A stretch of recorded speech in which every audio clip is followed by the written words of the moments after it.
आज का दिन है 27 जुलाई 2026 और सोमवार। आज के प्रमुख धार्मिक एवं विशेष अवसर की बात करें तो आज जया पार्वती व्रत का शुभारंभ हो गया है। चतुर्मास का आज दूसरा दिन है। आषाढ़ शुक्ल त्रयोदशी शाम के बाद चतुर्दशी प्रारंभ हो जाएगी। आज का महत्व, आज भगवान शिव को माता पार्वती की पूजा का विशेष महत्व है।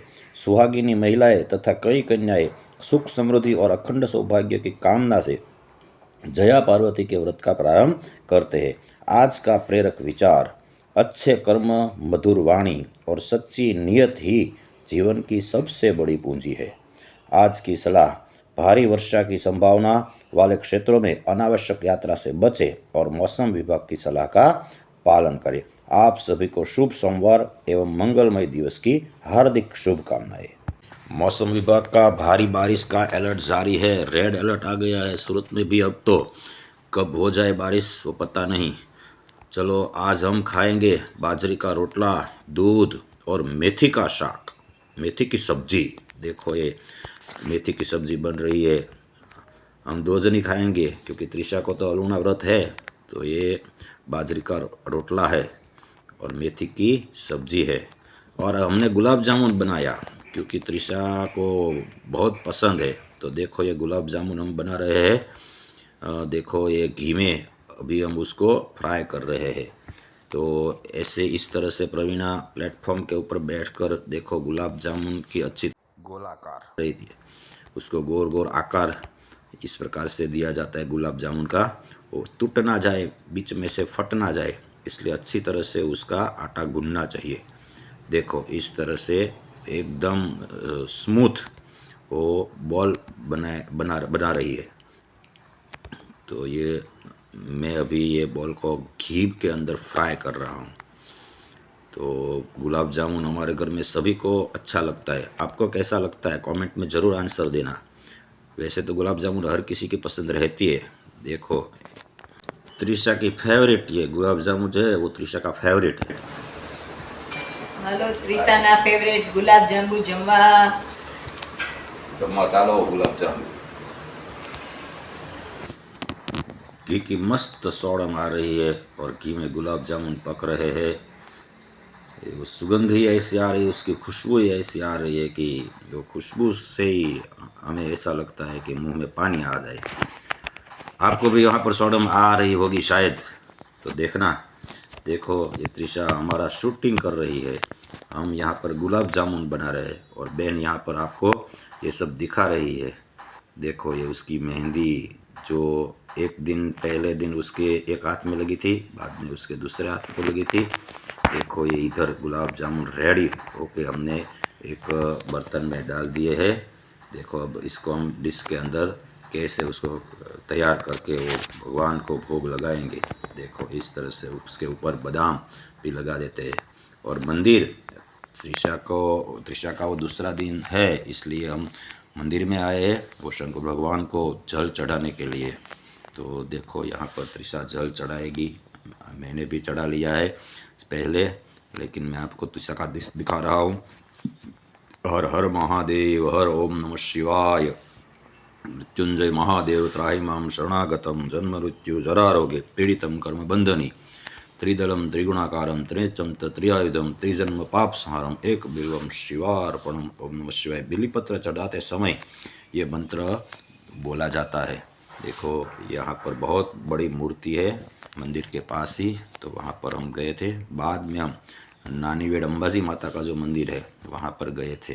तो पूरा ये त्यौहार का सीज़न अभी चालू हो गया है। धार्मिक और आध्यात्मिक तरीके से देखा जाए तो अब ये 4.5 महीना जो है चतुर्मास है वो बहुत अच्छी तरह से भगवान की भक्ति होती है। ये हमारे घर में आकर त्रिशा ने हमारे घर का जो आंगन है वो उम्रा की पूजा बोलते हैं। तो अभी ये उम्रा की पूजा हो रही है। देखो ये त्रिशा का ज्वारा भी कितनी अच्छी तरह से खिल गया है, जो उन्होंने बोया था ठीक 10-15 दिन पहले। देखो ये कंकु से वो स्वस्तिक बनाया और बाद में उन्होंने उसके ऊपर वो राइस जो चोखा बोलते हैं उसको छिड़काया। अब आ गए हम गाय माता का पूजन करने के लिए, लेकिन गाय माता तूफानी त्रिशा के जैसे ही तूफानी थी, इसलिए वो गाय माता त्रिशा को छूने तक नहीं देती। उसके वो देखो जहाँ पर भी वो जाती है ना, गाय माता उसके सामने से अपना सर जो उठाती है ना, तो त्रिशा वहाँ से भाग जाती थी। देखो उन्होंने दूर से ही गाय माता का पूजन कर लिया है, उसको कंकु चढ़ा दिया, उसको चावल भी चढ़ा दिया। देखो अभी एक गाय माता छोटी है ना, वो अच्छी है। त्रिशा ने उनको रोटी खिलाया ना, तो रोटी खाने लगी थी, तो उसकी वो पूजा कर लेगी तो बेहतर रहेगा। ये तो बड़ी बड़ी गाय जो है वो तो उसको छूने तक नहीं देगी। देखो ये जो छोटी है और ये यहाँ पर खटिया बिछाया हुआ है, तो उसके ऊपर रोटी डालती है ना त्रिशा, तो उसका गाय का पूरा ध्यान रोटी खाने में हो जाता है, तो त्रिशा बाद में उसको छू भी सकती है। देखो कितनी अच्छी तरह से और कितने प्रेम से त्रिशा ने उसको हाथ भी उसको उसके वो तिलक भी लगाया। देखो उसको इस तरह से चावल भी उसको चढ़ाया, तो अच्छी तरह से ये पूजन उसका हो पाया। हमारे साथ दूसरे लोग भी यहाँ पर गाय माता का पूजन करने के लिए आए थे। अरुणा व्रत में ऐसा होता है कि हर दिन 1 या 2 पूजन आपको करना होता है। एक दिन सूर्य की पूजा, उम्रे की पूजा, इस तरह से अलग अलग। देखो यहाँ पर तबेला, घोड़े का तबेला जो हॉर्स बोलते हैं ना, उसको भी अच्छी तरह से रखा जाता है। देखो यहाँ पर सब घोड़े रखे गए। तो ये अभी आप देख लो, वहाँ पर भी हम गए थे, बाजू में ही वो है। लेकिन क्या है कि घोड़ा किसी को लगा ना दे, इसलिए उसको अच्छी तरह से बंद करके रखा जाता है। तो इस तरह से हम यहाँ का जो हमारा काम था गौ पूजन, तो ये हमने गौ पूजन का आज काम कर दिया है। और यहाँ से हम जाएंगे अब सीधा वो बा के घर जाएंगे, मम्मी पापा के घर, दादा दादी के घर पर जाएंगे। तो हम उसको बा भी बोलते हैं, मम्मी पापा भी बोलते हैं और दादा दादी भी बोलते हैं। यस, तो हम यहाँ से निकल चुके हैं और त्रिशा मेरे पीछे बैठी बैठी है, आपको सब रास्ते का शूटिंग दिखा रही है। तो हम जा रहे हैं अभी दादा और बा के घर के ऊपर। यस, तो हम जा रहे हैं। तो रास्ते में ये सब जो रास्ता है हमारा एकदम नेचुरल आपको देखने को मिलेगा। ज़्यादा बिल्डिंगें नहीं है, ज़्यादातर नेचुरल ही है। अभी क्या है कि सूरत का ये नया एरिया है, तो इसलिए यहाँ पर ज़्यादा बिल्डिंग खड़ी नहीं हुई है। देखो यहाँ पर बिल्डिंग हो गई है। तो अभी हम जैसे ही हम हमारे घर के नज़दीक जाते हैं ना, तो थोड़ा सा सोसाइटी वाला विस्तार आ जाता है। लेकिन यहाँ पर हरियाली बहुत है, बहुत सारे पेड़ पौधे लगाए गए, बहुत सारे खेत यहाँ पर भी है। तो इसलिए यहाँ का जो वातावरण है पूरे सूरत से अलग ही रहता है, मतलब ठंडा ही रहता है। आप धूप के सीज़न में भी यहाँ पर आओगे ना पूरे सूरत घूमकर, तो यहाँ पर आपको ठंडा ही देखने को मिलेगा।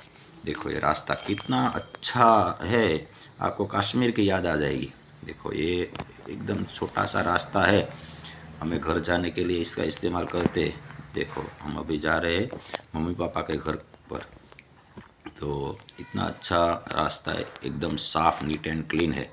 अभी हम आ गए हैं, तो देखो दादा और बा हमारी बात कर रहे हैं। देखो ये हम अभी आ गए और थोड़ी देर में हम कर लेंगे वो उम्रा का पूजन करने वाले त्रिशा। देखो ये पूजन स्टार्ट कर दिया है उन्होंने। यहाँ पर उन्होंने वो 5 तिलक करती है उम्रे के ऊपर, उसके बाद स्वस्तिक बनाती है। अभी कंकु लेकर कुमकुम, यस कुमकुम से वो अभी स्वस्तिक बना रही है, आप देख सकते हो। उसको बड़ा शौक रहता है हर चीज़ नई करने के लिए। देखो बा भी यहाँ पर आ गए, दादा भी देखने के लिए आ गए। हो रहा है उम्रे का पूजन, यहाँ पर हो रहा है। जो हमारा दरवाज़ा रहता है, बीचों बीच का जो भाग रहता है, उसको बोला जाता है उम्रा। तो ये उम्रे का पूजन अब हो गया है। अच्छी तरह से पूजन करने के बाद त्रिशा ये सब देखो कितना अच्छी तरह से ढंग से कर पाती है। और बा भी हैप्पी हो गए हैं और बा ने त्रिशा को गिफ्ट दिया है। अच्छा, त्रिशा को भी आशीर्वाद मिल गया है बा का, दादा का भी आशीर्वाद मिल गया है। देखो अभी उसका व्रत चल रहा है, इसलिए वो तूफानी अभी थोड़ा कम। और देखो यहाँ पर तो तूफान, घर पे आकर तूफान चालू हो गया। वहाँ पर तो वो अच्छी डाई हो गई थी, लेकिन यहाँ पर देखो घर आते ही गुलाब जामुन खाना स्टार्ट कर दिया। गुलाब जामुन उसकी फेवरेट चीज़, मैंने बोला था ना, ये देखो कितना उसका फेवरेट है। खाने का वक्त हो गया है अब, चलो हम खा लेते हैं रोटी और सब्जी। सब्जी कौन सी है? यस, गलके की सब्जी है। और तीशा को खाने का है रोटी और उसको केला और दूध खांड खाने का है। ये त्रिशा के लिए है। ये ककड़ी है, मतलब त्रिशा के लिए तुरी, हाँ जी, उसके लिए है खीरा और ये उसके लिए है बीट, रोटी, केला, दूध और खांड, क्योंकि उसको नमक नहीं खाना है। हमारे लिए तुरिये की सब्जी और खीरा और बीट, ये सब हमारे लिए। देखो कि तिशा का वो तूफानी वाला पार्ट शुरू हो गया है, उसका नाचना गाना। तो कुछ भी घर में मिल जाए उसको पहन लेना। देखो वो चुंदड़ी फटे हुई वो साड़ी रहती है ना, उसका एक पार्ट है, तो उन्होंने आज वो पहन लिया है और वो नाचना गाना उसका शुरू हो गया है। देखो ये उसका ये रोज़ का नाटक चलता है, तो उनको भी उन्होंने शूट में ले लिया है। देखो उसका नाटक कब तक चलेगा, क्या क्या करेगी ना, वो किसी को पता नहीं चलता है। उसने क्या ये ले लिया है, उसका चमक रहा है कुछ, पता नहीं उसके। हाँ जी, उसका पर्स है, उसमें लाइट चल रही है। अच्छा अच्छा, और छाता भी ले लिया है, रंग बिरंगी छाता। और वो जापान जैसा कुछ डांस कर रही है, कहाँ का है पता नहीं, जापान का है या चाइना का है।